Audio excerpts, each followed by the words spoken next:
NATO NATO NATO members की tension बढ़ गई है। पीट हेग्सेट जो अमेरिका के डिफेंस सेक्रेटरी हैं, यानी कि मंत्री, रक्षा मंत्री, उन्होंने कहा है कि सुनो भाई, जो नेटो है, नेटो बहुत हो गया, हम रिव्यू करने वाले हैं।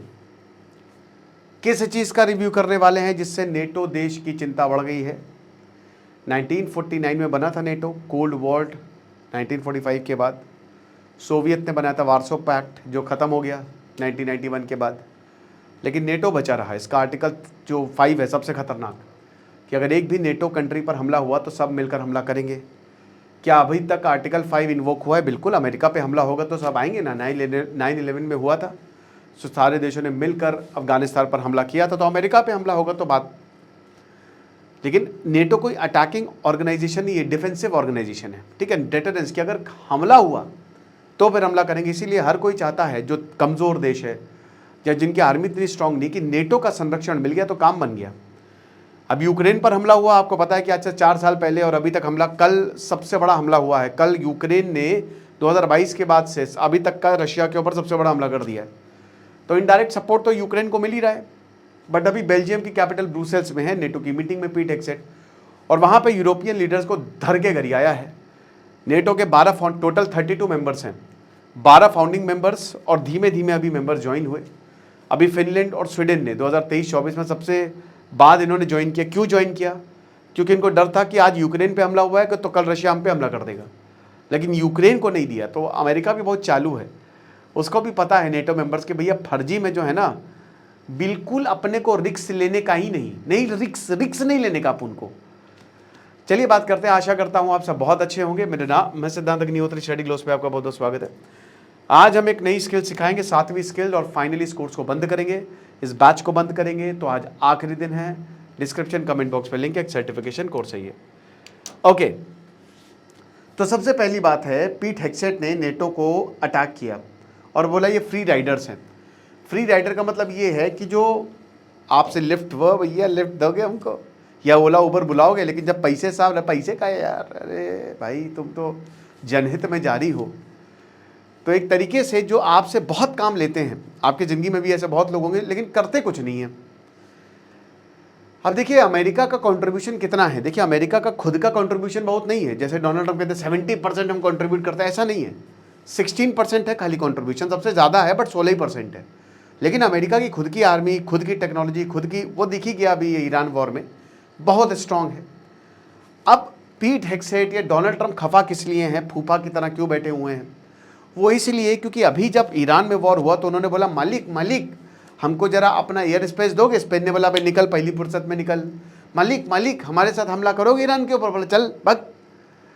फ्रांस को मना, तो भाई डोनाल्ड ट्रंप ने फ्रांस, इमैनुअल मैक्रोन, बीवी को बोल दिया कि तुम जोरू के गुलाम हो, तुम्हारी बीवी तुमको पीटती है, ऐसी बातें बोल दी। कियर स्टाइमर को बोल दिया। मेन बात यही थी कि यूरोप मदद नहीं कर रहा था। यूरोप ने बिल्कुल हाथ खींच लिए थे कि ईरान के युद्ध में आप अकेले हो। इससे चढ़ गया है अमेरिका, पीट हेग्सेट चढ़ गए। तो अब यही इन्होंने बोला कि तो फ्री राइडर्स हैं, अगर इनको मदद होगी तो देखिए आप, और लेकिन अगर हमको मदद की ज़रूरत पड़ेगी तो फिर ये कुछ नहीं करेंगे। और अमेरिका ने तो बहुत ज़्यादा पैसे दिए हैं यूरोपियन सिक्योरिटी के लिए। सबने पैसे दिए भाई, खाली अमेरिका ने पैसे नहीं दिए। और अमेरिका ने कोई पैसे फ्री फंड में नहीं दिए, क्योंकि अब अमेरिका को जब ज़रूरत थी भाई, क्यों कोई आग में हाथ डालेगा, क्यों कोई रिस्क लेगा? तो जब अमेरिका को रिस्क की ज़रूरत थी तो किसी ने उठाया नहीं। American troops, aircraft, basis, intelligence, weapons कह रहे हैं कि यूरोप को प्रोटेक्ट किया है हमने। और यूरोपियन कंट्रीज़ जो हैं वो बता रहे हैं कि उनकी स्पेंडिंग बहुत लो है। आप देखिए वो स्पेंडिंग करते ही नहीं है। तो अमेरिका नहीं तो पूरी दुनिया का ठेका लिया हुआ है कि हम तुम्हारे बॉडीगार्ड बनेंगे।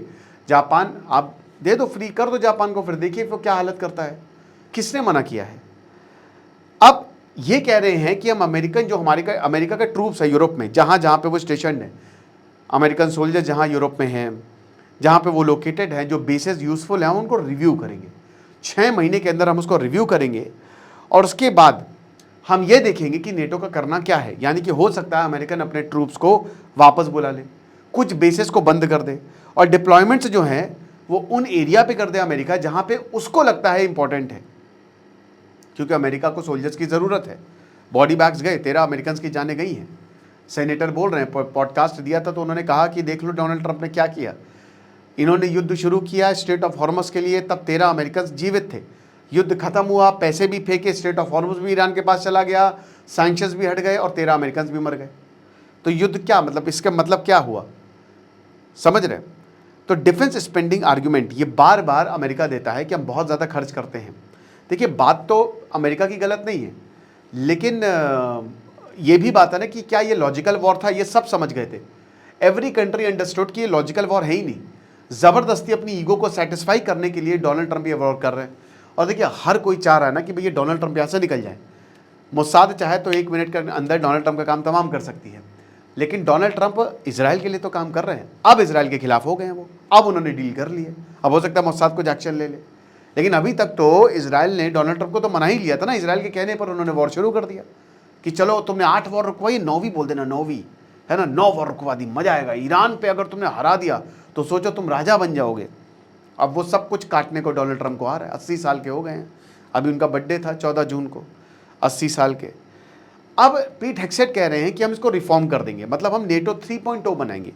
तो अब नेटो 3.0 का मतलब क्या है कि हार्ड पावर अलायंस। इसका मतलब पीट हेग्सेट का कहना है कि भाई जहां पे तुमको टैंक्स की बात करनी चाहिए, वेपन्स की बात करनी चाहिए, अपने बॉर्डर्स को सुरक्षित करने की बात करनी चाहिए, हमलों की बात करनी चाहिए, वहां तुम क्लाइमेट चेंज की बात कर रहे हो, तुम एनवायरमेंट की बात कर रहे हो, तुम डेवलपमेंट की बात कर रहे हो। अरे क्या बदतमीजी है यार।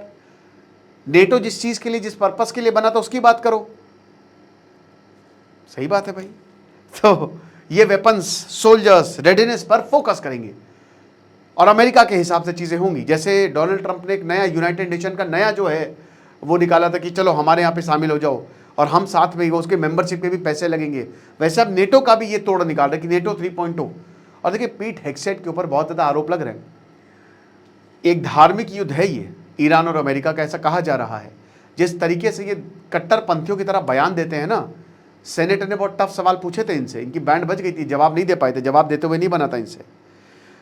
तो सबसे पहली बात रशिया फैक्टर है।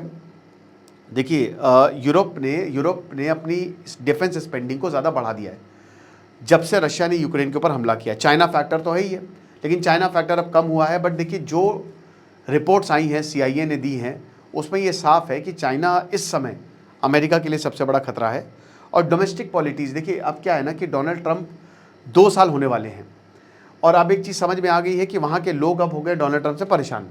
उनकी अप्रूवल रेटिंग लगातार गिरने लगी है। अब ईरान वॉर भी जो किया उन्होंने वो भी उल्टा साबित हो गया। उनको अब अपनी जनता को प्रूव करके दिखाना है। तो उनकी जनता ये हमेशा पूछती रहती है कि भैया क्या तुमको मिल रहा है, हम पैसे दे रहे हैं हमारे टैक्स पेयर के पैसे से, तुम यूरोप को जाके बचा रहे हो और वहाँ पे युद्ध भी नहीं हो रहा है, क्या मिल रहा है? तो यूरोप का रिएक्शन, भाई जाहिर सी बात है, अगर एकदम से ट्रूप्स रिड्यूस होंगे तो नेटो वीक हो जाएगा।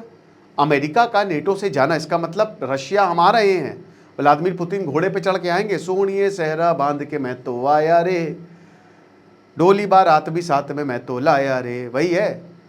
तो हालत ख़राब हो जाएगी। और फिर देखिए आप ईस्टर्न यूरोप पे तो रशिया ने, सोवियत टूट गया था 1991 में, है ना, 16 देश बिखर गए थे। वो अपॉर्चुनिटी इनके पास फिर से आ सकती है। और ज़्यादातर नेटो के मेंबर सबसे पहले लाइन किसने लगाई? ईस्टर्न यूरोप ने लगाई कि हमको भैया खतरा है सोवियत से, यूक्रेन को छोड़ दीजिए, बट ज़्यादातर ईस्टर्न यूरोप आप देख लीजिए कि जो मेंबर्स बने हुए हैं। देखिए ये तो ओरिजिनल 12 मेंबर थे, ठीक है ना, बेल्जियम में ही इनका हेडक्वार्टर, उसके बाद कनाडा हो गया, डेनमार्क हो गया, फ्रांस हो गया, आइसलैंड हो गया, इटली, लग्जमबर्ग, नीदरलैंड, नॉर्वे, पुर्तगाल, यूनाइटेड किंगडम, यूनाइटेड स्टेट्स। उसके बाद अगले ही साल 1950s ने ग्रीस और टर्की ने भी इसको ज्वाइन कर लिया। अब देखिए ग्रीस और टर्की ये दोनों वैसे दुश्मन हैं, है ना, टर्की और ग्रीस की एकदम बनी हुई थनी हुई है, इन्होंने भी नेटो को ज्वाइन कर लिया। देन उसके बाद 1955 में वेस्ट जर्मनी ने ज्वाइन किया, ठीक है, ये वेस्ट जर्मनी है जो बर्निंग वॉर, उसने ज्वाइन किया। फिर बहुत लंबा समय आया, लेकिन उसके बाद 1982 में स्पेन, जब 1980s में बहुत ज़्यादा दिक्कतें पैदा हो रही थी, तब स्पेन ने भी ज्वाइन किया। फिर चेक रिपब्लिक, हंगरी, पोलैंड ने ज्वाइन किया, ठीक है। अब ये सब ईस्टर्न यूरोप में आ गए, ठीक है, इन सब ने ज्वाइन किया। फिर उसके बाद देखिए 2004 में बल्गेरिया, इस्टोनिया, ये सब भी ईस्टर्न यूरोप में, लुधानिया, रोमानिया, स्लोवाकिया, स्लोवेनिया, सब ने ज्वाइन किया क्योंकि रशिया का खतरा बढ़ता जा रहा था। फिर 2009 में अल्बानिया, क्रोएशिया ने ज्वाइन किया, मॉन्टीनीग्रो ने 2017 में, 2020 में मैसेडोनिया, 23 में फिनलैंड और 24 में स्वीडन। अब इसमें ज़्यादातर देशों में कभी हमला नहीं होगा। इसमें जो मैक्सिमम देश है 32 में से 24-25 देशों में तो कभी हमला होने भी नहीं वाला। वो इतनी तो कौन हमला करेगा, यूरोप थोड़ी ना हमला कर देगा। वो बस ग्रुप बड़ा करो और कुछ नहीं, फंडिंग लेके आओ। लेकिन जो फिनलैंड है, स्वीडन है, फिर ग्रीस है, टर्की है, इन सब पे थोड़ा सा, और ये जो ईस्टर्न यूरोप की कंट्रीज हैं इन सब पे थोड़ा खतरा है, बहुत नहीं है। रशिया को भी पता है भाई, देखो कोई भी युद्ध नहीं चाहता, युद्ध बहुत लंबा होता है और युद्ध की वजह से लोगों की सरकारें चली जाती है अगर आप जीते नहीं तो। कोई भी युद्ध नहीं चाहता, युद्ध सब बर्बाद कर देता है, लेकिन जब कोई चारा नहीं होता तो युद्ध करना पड़ता है। तो जाहिर सी बात है कि जो नेटो है वो गुस्से में तो है ही है कि आप ऐसा कह रहे हैं और उसके बाद प्रॉब्लम हो सकती है। अब क्या पॉसिबल आउटकम्स हो सकते हैं? सबसे पहली बात, यूरोप अपनी डिफेंस स्पेंडिंग को बढ़ाए। यूरोप कहते हैं कि अमेरिका भाड़ में जाओ, हम अपने ही डिफेंस एक्ट, इसीलिए आपने देखा ना सडनली यूरोप इंडिया की तरफ देख रहा है। इंडिया की आर्मी बहुत तगड़ी है, तो एकदम से यूरोप का जो शिफ्ट है ना वो इंडिया की तरफ हो गया है कि भाई अगर इंडिया को हम किसी तरीके से अपने साथ ले आए तो कमाल हो जाएगा, है ना। और सिनारियो टू नेटो बहुत ज़्यादा वीक हो जाएगा। अब देखिए अमेरिका नेटो से कभी बाहर नहीं जाएगा, उस केस में तो सीवियर ट्रस्ट डेफिसिट हो जाएगा, बट अमेरिका और यूरोप का ट्रस्ट जो है वो डिक्लाइन हो सकता है और रशिया जाहिर सी बात है इससे बेनिफिट करेगा। नहीं तो फिर नेटो ट्रांसफॉर्म हो जाएगा। अमेरिका ज़्यादा चाइना और ग्लोबल कंपटीशन पे फोकस करेगा और यूरोप जो है वो अपने आप को ही हैंडल करेगा। तो देखेंगे, जो भी अपडेट होगा मैं आपको ज़रूर बताऊंगा। फिलहाल ये बड़ी खबर थी। खुश रहिए, पढ़ते रहिए। सिद्धांत तकनीक साइनिंग ऑफ, और हमारे कोर्स को अवेल करिए। आज आखिरी दिन है। Thank you so much.